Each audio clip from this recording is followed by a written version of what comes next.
Good morning and welcome back to the Crypto Clown World channel. My name is Jason Bruce, your host with the honks, honking on in here the 26th of April 2023.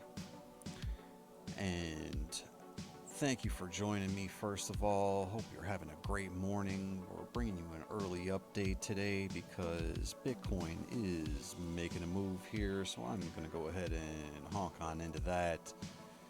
And while I'm doing that, folks, I would appreciate it if you could hit the like button, get subscribed to this channel, hit the bell for notifications because we're going to be bringing you updates in the future in a timely manner. So with that in mind, here's what's going on for Bitcoin. Super zoomed in right now on a 7-minute picture for the CME futures, and what ended up happening here is the price broke out of this falling wedge. All right, and I essentially took the measured move here from this swing wick to this wick up here. All right, so essentially this area in the pattern, and if we overlay that, you can see that we were actually consolidating towards the bottom of what was this CME gap here between the 27 and 28.8 thousand dollar level. Okay, so we did see sort of a sideways breakout and accumulation from this wedge, and then you can see this measured move is played out pretty close to exactly. So right now, what we need to be focused on is, can this rally sustain itself? Looks like this 7-minute time frame, there's no bearish divergence creeping in yet. So the hope would be if there was a consolidation that we would at least be able to maintain the breakout level of this pattern here, which essentially was just like this little flag here. Okay, so really the idea, if we're breaking out of that flag, right,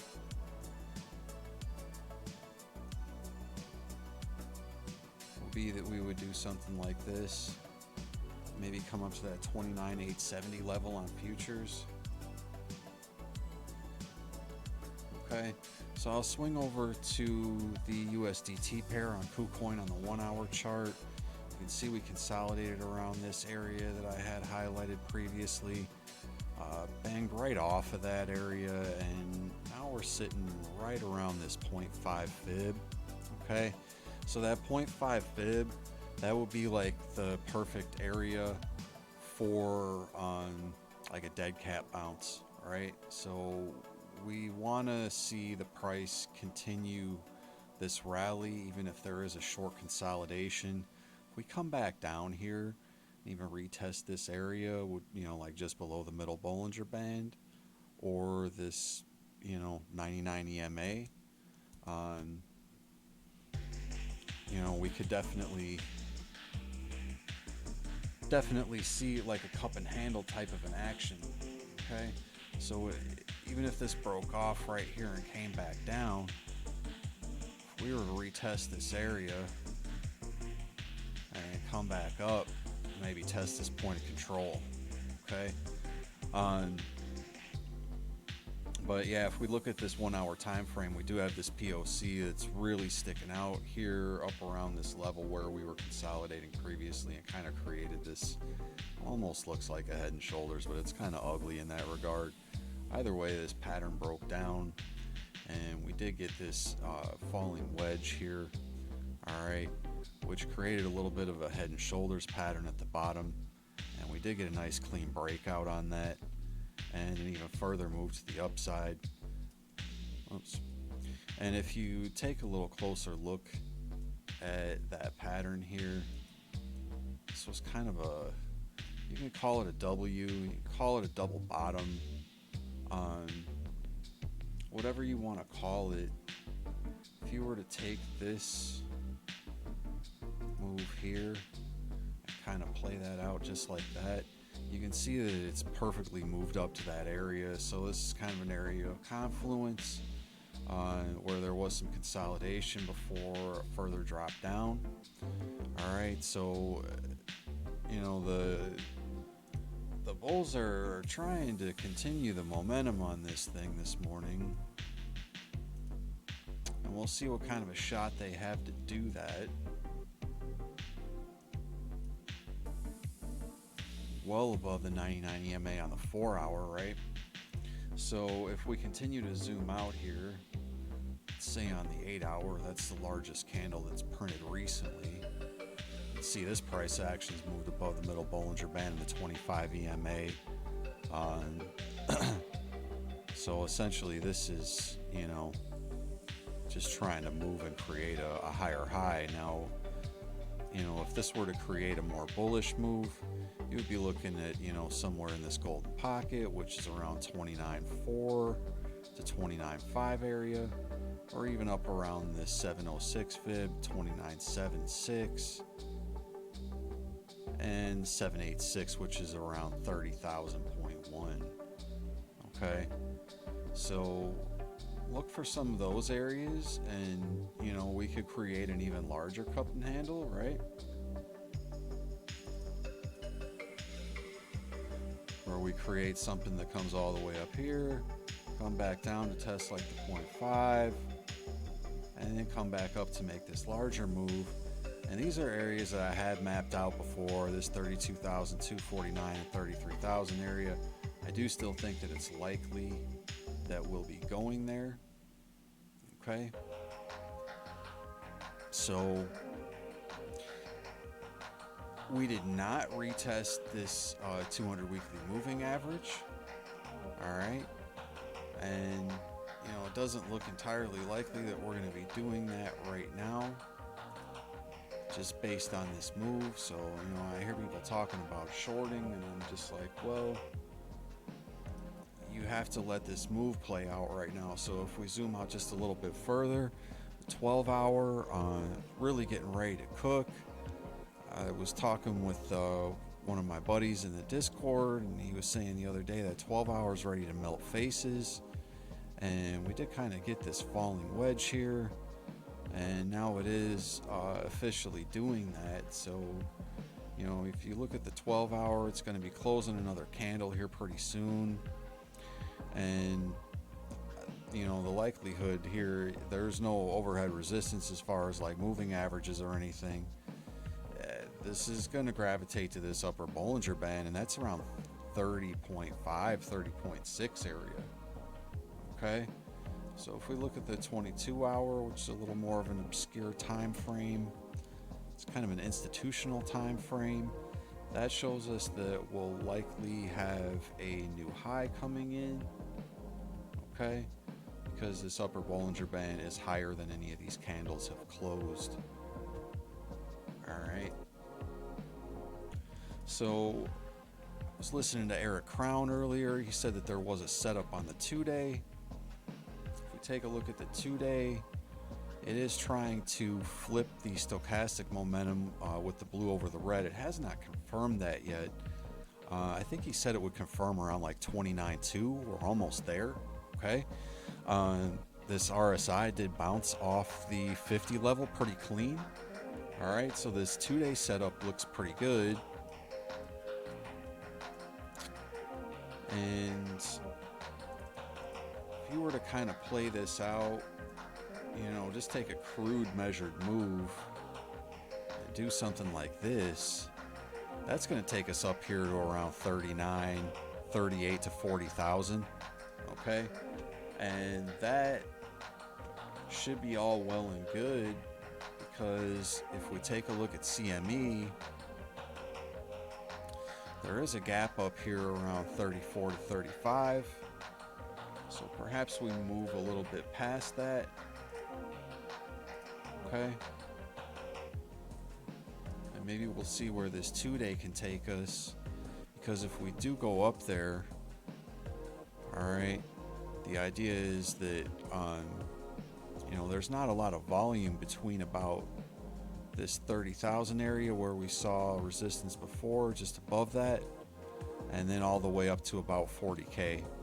So I think if we break above this 30 to 30.8, 30.7, that recent high that we put in, uh, there's not much to stop us, because if you look here, this was just a straight drop down. So might be good night for Bobo the Bear and the shorts, folks. Okay. And honestly, if that happens, Bitcoin Karen's going to get really, really mad, because she was told that she could get that Bitcoin for $10,000. And if it goes up to 40K, she might FOMO in, because she thinks it's going to create a new all-time high, which I don't think is going to happen this year. Okay. And I'm saying, I think, really that's just what the charts and what the patterns in the past have conveyed. All right, so I'm just going off of past price action. The economic climate, maybe it's possible. If we start to see rampant runaway inflation in the United States, and we've already seen that so horribly with just the price of food and just regular goods and really anything,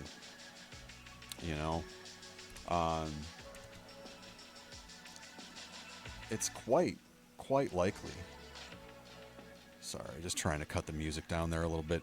It's quite likely, I would say, that we'll start to see some runaway price action. But typically within Bitcoin's past, we do see consolidations and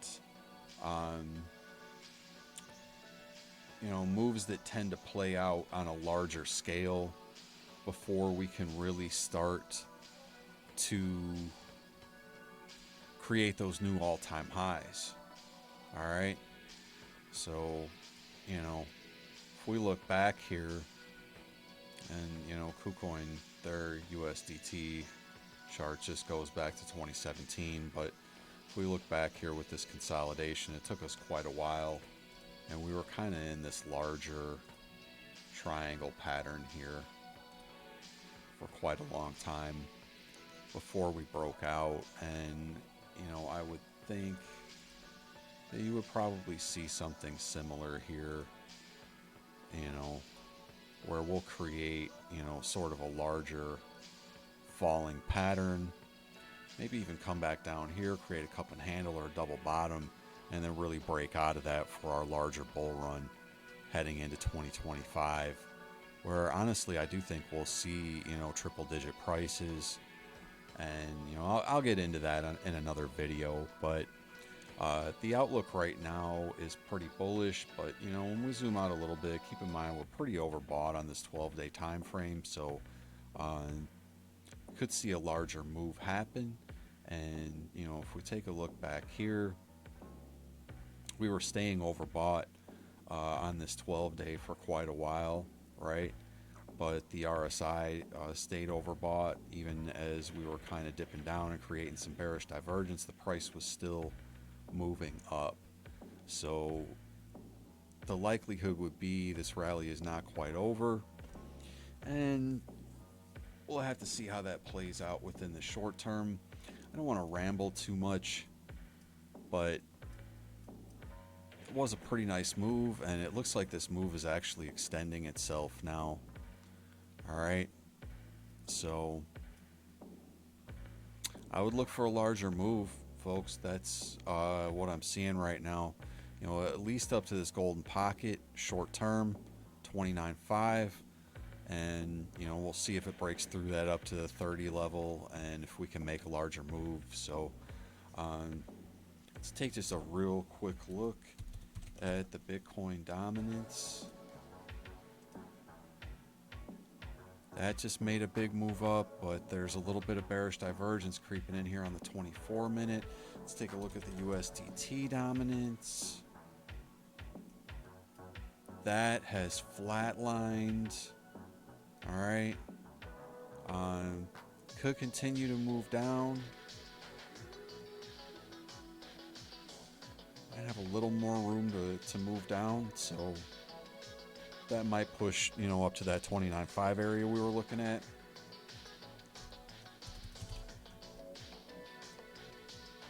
see what the total market cap looks like. Should be moving in tandem.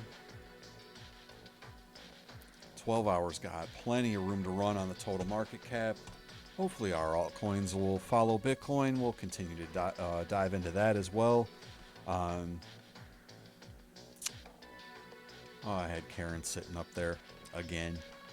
Karen, we don't need you anymore. Sorry about that, folks. But the TA looks good. The TA looks good. Okay. So I would say 30,000 level incoming quite likely.